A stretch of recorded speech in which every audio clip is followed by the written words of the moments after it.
Welcome to public TV news bulletin ముందుగా headlines. Medical college మరియు హాస్పిటల్లో జరిగిన అత్యాచార ఘటనపై పశ్చిమ బెంగాల్ సీఎం మమతా బెనర్జీ నిరసన.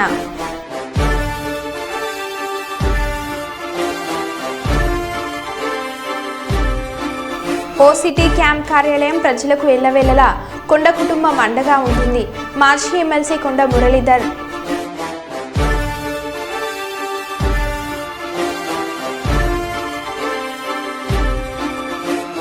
కార్మిక ఘర్షకులు ఐక్య పోరాటాల ద్వారా మరో స్వతంత్ర పోరాటానికి సిద్ధం కావాలి. సిఐటియు పిలుపు.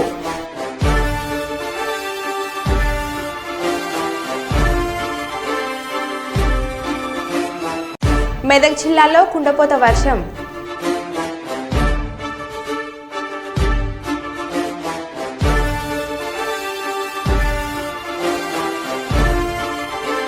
SSLV D3 ఈస్ట్ SSLV సిరీస్లో మూడో డెవలప్మెంట్ ప్రయోగం సక్సెస్.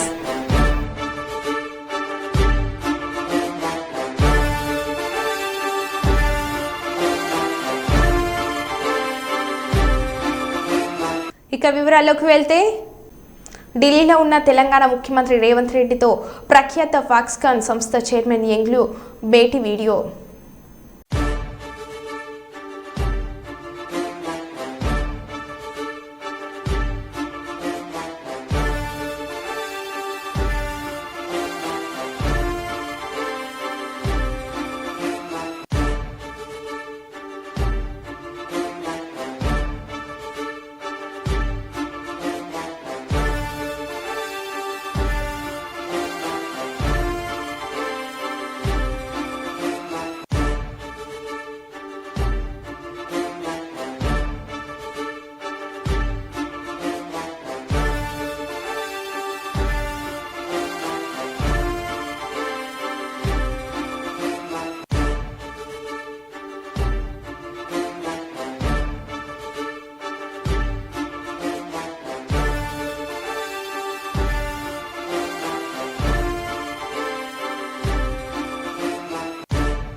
పెద్దపల్లి మండలం బోజన్నపేట గ్రామంలో త్రివేణి ఇండస్ట్రియల్ రైస్ మిల్లో భారీ అగ్ని ప్రమాదం జరిగింది. పెద్ద ఎత్తున ఎగిసిపడుతున్న మంటలు, లక్షల్లో ఆస్తి నష్టం జరిగినట్లుగా సమాచారం. సంఘటన స్థలానికి చేరుకొని మంటలను అదుపు చేస్తున్న అగ్నిమాపక సిబ్బంది.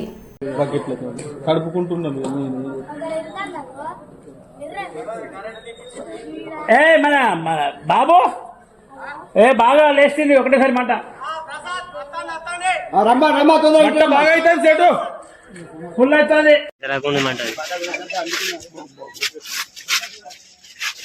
లేబర్ నిలవండి, ఫస్ట్ అవన్నీ చేయండి, ఇవన్నీ దారి చేయండి, ఇవన్నీ చేయండి.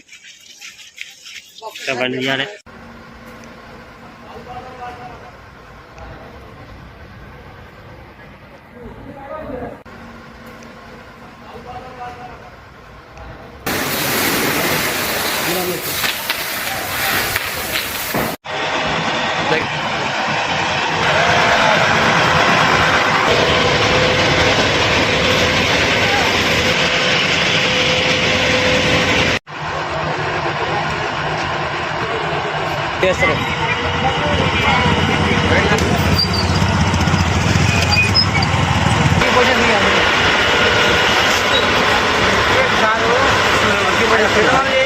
అదోని పట్టణంలో ఎన్డీఏ కూటమిలో అసమ్మతి గలాలు కూటమి నేతలకు కంటి మీద కునుకు లేకుండా చేస్తున్నాయి.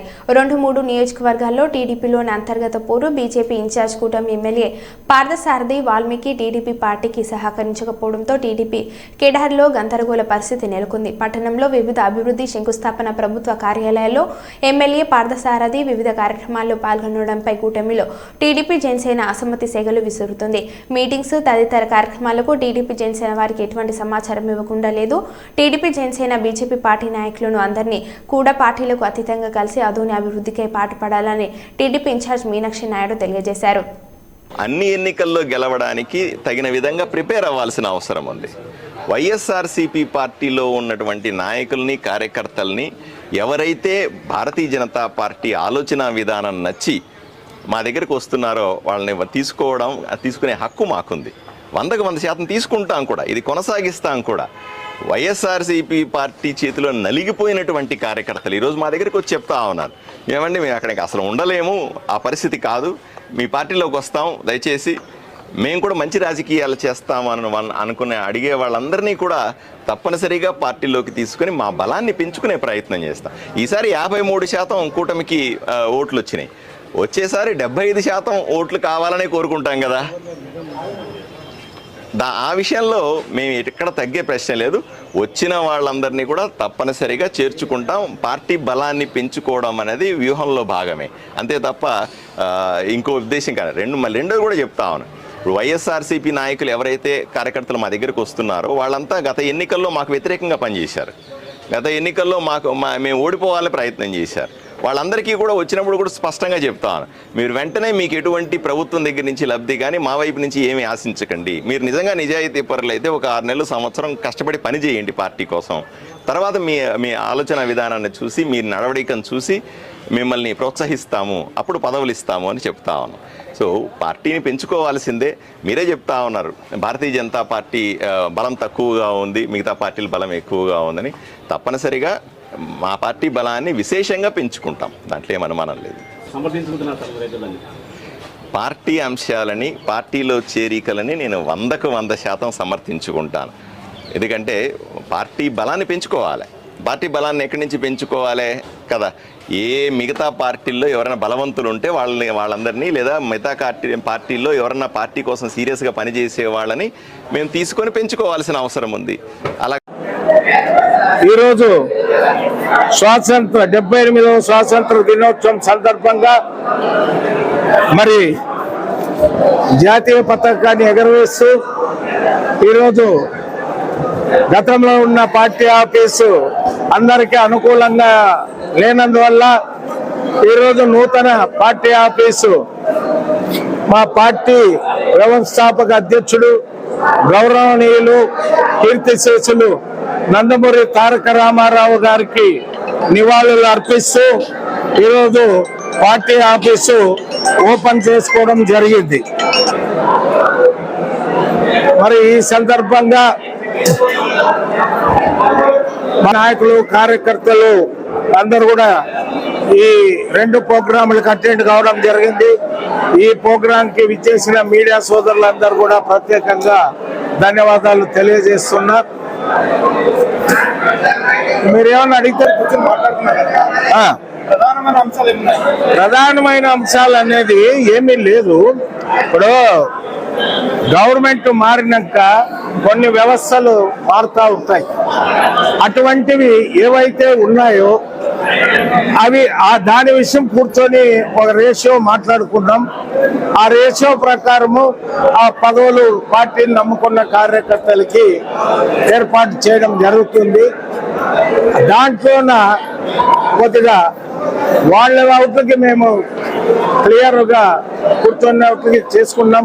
మా అవుట్కి కొద్దిగా వ్యతిరేకంగా కొద్దిగా జరుగుతూ ఉంది. మా పార్టీలో ఇన్ఛార్జ్ అనే వ్యక్తి సుప్రీం. ఒకవేళ ఇన్ఛార్జీలు మారిన తర్వాత వాళ్ళు అనుసరించి ఉంటుంది కార్యక్రమాలు. కాబట్టి మా పద్ధతి ప్రకారం మాకు సహకరించమని ఆయన అడిగాము. అది కొంచెం నత్తనడకన నడుస్తూ ఉంది. అదంతా కూడా అధిష్టానం దృష్టికి తీసుకుపోయినాము. అధిష్టానం కూడా కొద్దిగా ఓపికతో ఉండండి, అన్ని సవ్యంగా జరుగుతాయని చెప్పారు. అదే విషయమే మా నాయకులు, కార్యకర్తలందరూ కూడా నేను తెలియజేశాను. కానీ సిద్దిపేటలో అర్ధరాత్రి హైడ్రామా. హరీష్ రావు రాజీనామా చేయాలంటూ వెలిసిన ఫ్లెక్సీలతో రూచుకున్న వివాదం. రుణమాఫీ అయిపోయాని రాజీనామా ఎక్కడ హరీష్ రావు అంటూ ఫ్లెక్సీలను తొలగించేందుకు ప్రయత్నం చేసిన బీఆర్ఎస్ కార్యకర్తలు, వారిని అడ్డుకున్న కాంగ్రెస్ కార్యకర్తలు, రోడ్లపై కార్యకర్తల పోటాపోటీ నినాదాలతో అర్ధరాత్రి హైటెన్షన్ వాతావరణం. ఇరు వర్గాలను చెదరగొట్టి పోలీస్ స్టేషన్కు తరలించిన పోలీసులు.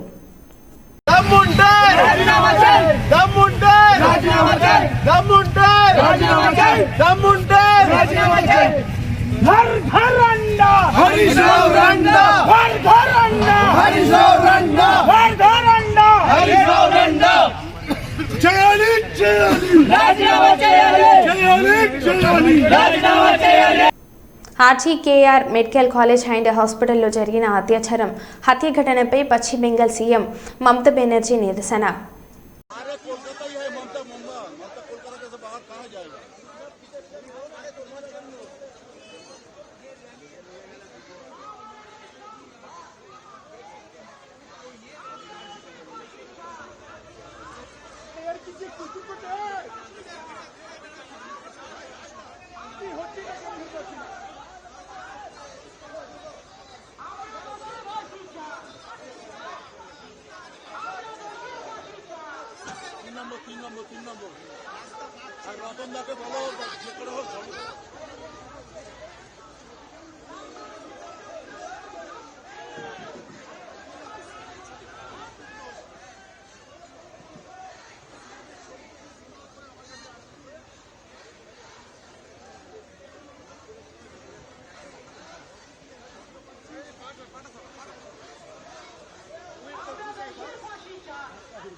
మాజీ ఎమ్మెల్సీ కొండా మురళీధర్ రావు వరంగల్ తూర్పు నియోజకవర్గం ఓసిరిలోని కాంగ్రెస్ పార్టీ క్యాంప్ కార్యాలయంలో ప్రజల నుంచి వినతులను స్వీకరించారు.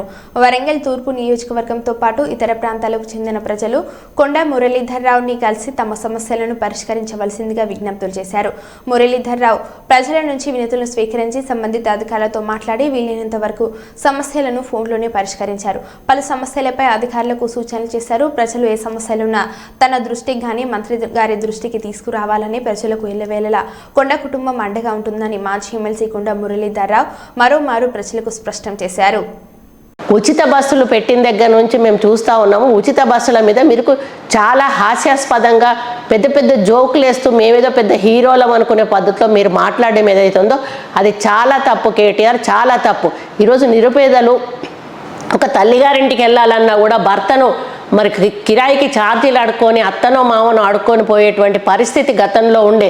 ఏదైనా హాస్పిటల్కి వెళ్ళాలన్నా కూడా వాళ్ళ దగ్గర కనీసం బస్ కిరాయి కూడా ఉండేటువంటి పరిస్థితి ఆ రోజు లేదు. కానీ ఈరోజు ఈ ప్రభుత్వం వచ్చిన తర్వాత ఏదైతే ఉచిత బస్సు ప్రయాణం ఏర్పాటు చేయడం జరిగిందో లక్షలాది మంది మహిళలు ఊర్ల నుంచి డైరెక్ట్గా 2-3 ఒక జత కలిసి హైదరాబాద్కు వచ్చి ఇక్కడ హైదరాబాద్లో ఉస్మానియా, గాంధీ ఇటువంటి హాస్పిటల్స్లో వాళ్ళు చూపించుకోవడమే కాకుండా అవసరమైన వైద్య సదుపాయాలన్నీ కూడా ఇక్కడ తీసుకొని ఆపరేషన్లు అవసరమైతే ఆపరేషన్లు కూడా ₹1 ఖర్చు లేకుండా చేసుకొని వాళ్ళ ఆరోగ్యాలను బాగు చేసుకుంటున్నారనే విషయాన్ని నువ్వు మర్చిపోతా ఉన్నావు. అదే ఉచిత బస్సులో ఎన్నో మరి తీర్థయాత్రలు తిరగాలనేటువంటి ఆలోచన మహిళల్లో ఉంటుంది. కానీ వెళ్ళాలంటే ప్రజలకు డబ్బులు లేక వాళ్ళ దగ్గర మరి అడుక్కోలేక దేవుడి మీద భక్తి ఉన్నా కూడా పోలేనటువంటి మహిళలు ఈరోజు ఒక గ్రూప్ లాగా తయారై ఈ తీర్థయాత్రలు తిరిగి దేవుళ్ళందరినీ కూడా దర్శించుకొని రావడం జరుగుతూ ఉంది. అటువంటి మహిళలను పట్టుకొని ఈరోజు నువ్వు బ్రేక్ డ్యాన్స్లో రికార్డింగ్ డ్యాన్స్లో అని మాట్లాడడం ఏదైతే ఉందో వాళ్ళను పూర్తిగా మహిళా జాతిని ఈరోజు నువ్వు అవమానపరిచినట్టుగా నేను భావిస్తూ ఉన్నాను. ఆ అలవాటు నీకుంది. నువ్వు అధికారంలో ఉన్నప్పుడు మరి బ్రేక్ డ్యాన్సులు నువ్వు క్లబ్బులలో పబ్బులలో వేసినటువంటి అలవాటు నీకున్నది, ఆ యొక్క చరిత్ర నీకున్నది. అది ఈరోజు మరి తెలంగాణ మహిళల మీద రుద్దడం ఏదైతే ఉందో అది కరెక్ట్ కాదు. నువ్వేసుకో రికార్డు డ్యాన్సులు కానీ ఇంకొకసారి తెలంగాణ మహిళల గురించి కానీ ఉచిత బస్సు ప్రయాణాల గురించి కానీ మాట్లాడితే మర్యాదగా ఉండదని చెప్పి ఈ సందర్భంగా నిన్ను హెచ్చరిస్తా ఉన్నాను. కలకత్తాలోని ఆర్జికర్ మెడికల్ కాలేజ్ అండ్ హాస్పిటల్లో జరిగిన వైద్యురాలి విషయం జరిగిన దుర్ఘటనపై ఇండియన్ మెడికల్ అసోసియేషన్ నిర్ణయం మేరకు విధులను బహిష్కరించాల్సిన వైద్యులు నేడు విషజ్వరాలతో అతలం కుతలమవుతున్న పేద ప్రజల ఆరోగ్య పరిస్థితులను దృష్టిలో ఉంచుకొని తమ ఆవేదనను నల్ల బ్యాడ్జీలతో నిరసన తెలియజేస్తూ విధులకు హాజరై రోగులకు వైద్య సేవలు అందిస్తున్నామని స్థానిక ప్రభుత్వ వైద్యురాలు సాయి చెరిష్మా తెలిపారు. సేవాభావంతో వైద్య వృత్తిలోకి వస్తున్న మహిళల పట్ల కొందరు అవలంబిస్తున్న తీరు సమాజమే సిగ్గుపడేలా వ్యవహరిస్తున్నారని, నాగరిక సమాజంలో ఇంకా మహిళలకు రక్షణ లేకుండానే పోయిందని ఆమె ఆవేదన వ్యక్తం చేశారు. కోల్కతా హత్యాచార ఘటనలో పలువురు ప్రమేయం ఉందని, వారిని ప్రభుత్వం గుర్తించి కఠినంగా శిక్షించి ఇలాంటి సంఘటనలు పునరావృతం కాకుండా పటిష్ట చర్యలు తీసుకోవాలని వారు డిమాండ్ చేశారు.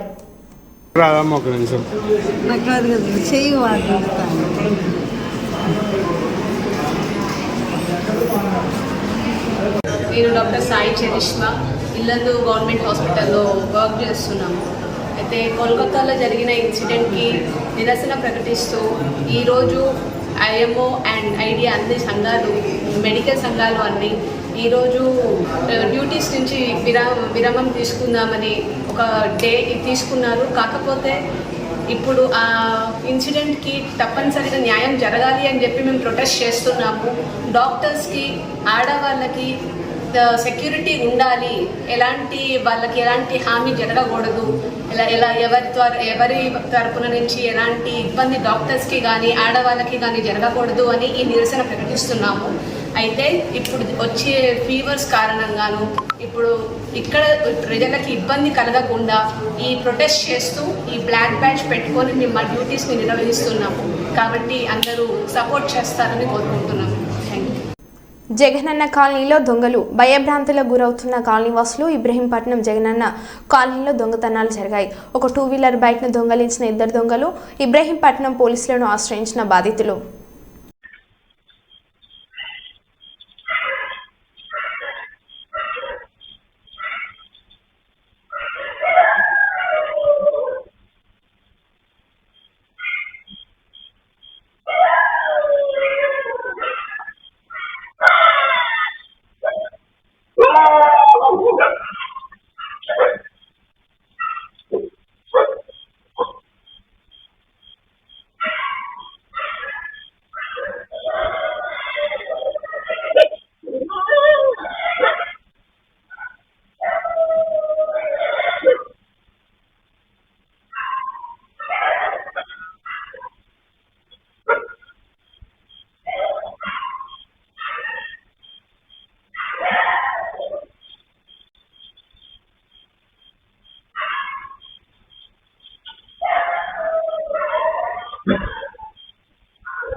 బంగ్లాదేశ్లో హిందువులపై పైశాచిక దాడిని నిరసిస్తూ మరిపేట మండల కేంద్రంలో హిందూ పరిషత్ ఆధ్వర్యంలో షాపులు బంద్ చేసి బైక్ ర్యాలీ నిర్వహించారు.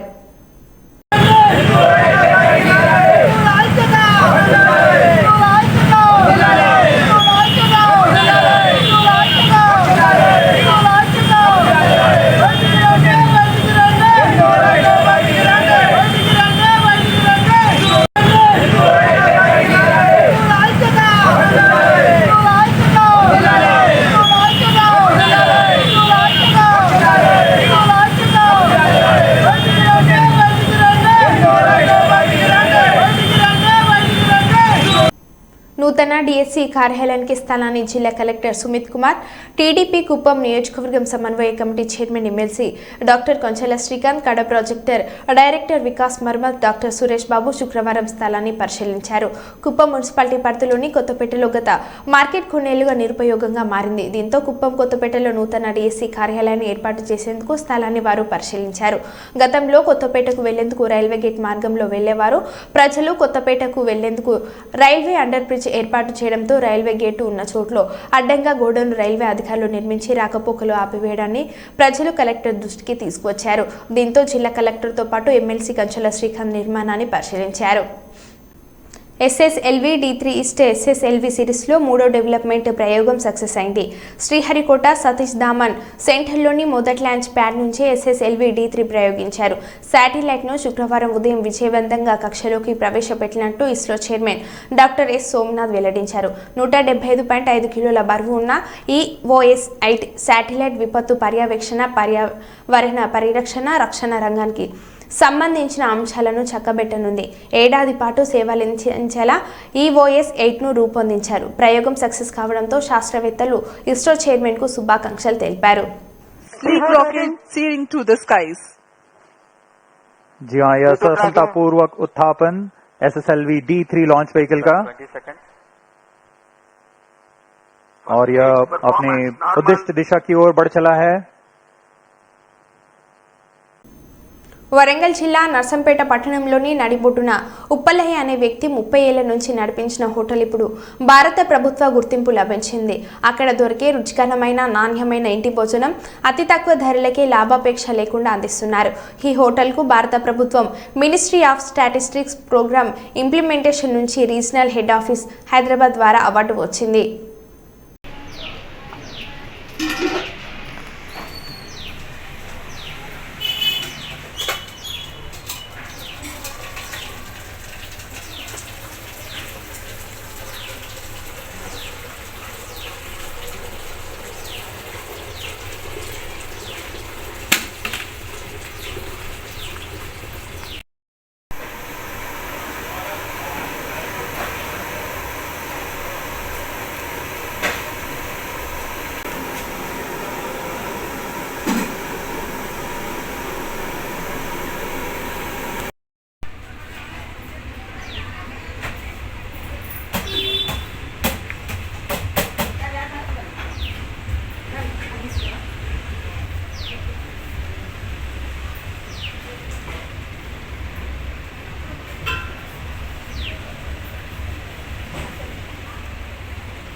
విశాఖ ఉమ్మడి స్థానిక సంస్థలు ఎమ్మెల్సీ ఎన్నికల్లో ఏకగ్రీవంగా ఎన్నికైన బొత్స సత్యనారాయణ బొత్సకు ఎమ్మెల్సీగా ధృవీకరణ పత్రం అందజేసిన అధికారులు ఇవాళ Botsa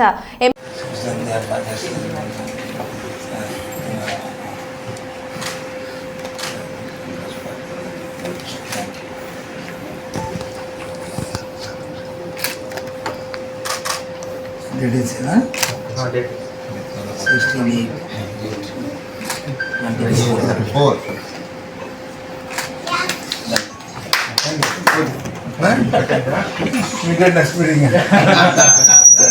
Next official meeting. Yes, sir. Both can attend all the meetings.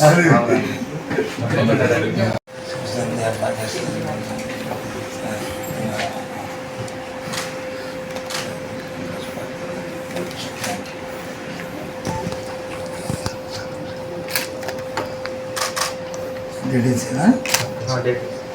16, 4.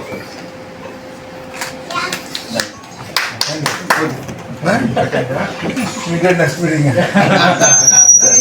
Next official meeting. Yes, sir.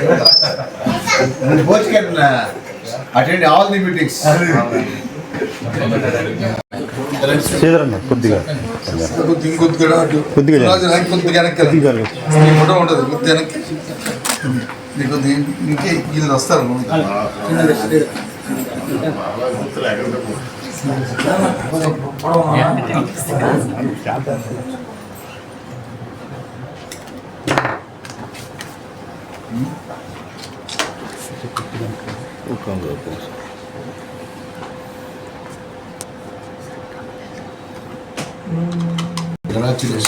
Sir కొద్దిగా అనుకున్నాడు సార్ కొద్దిగా ఈ సర్టిఫికేట్ తర్వాత సార్ ఇటు థ్యాంక్ యూ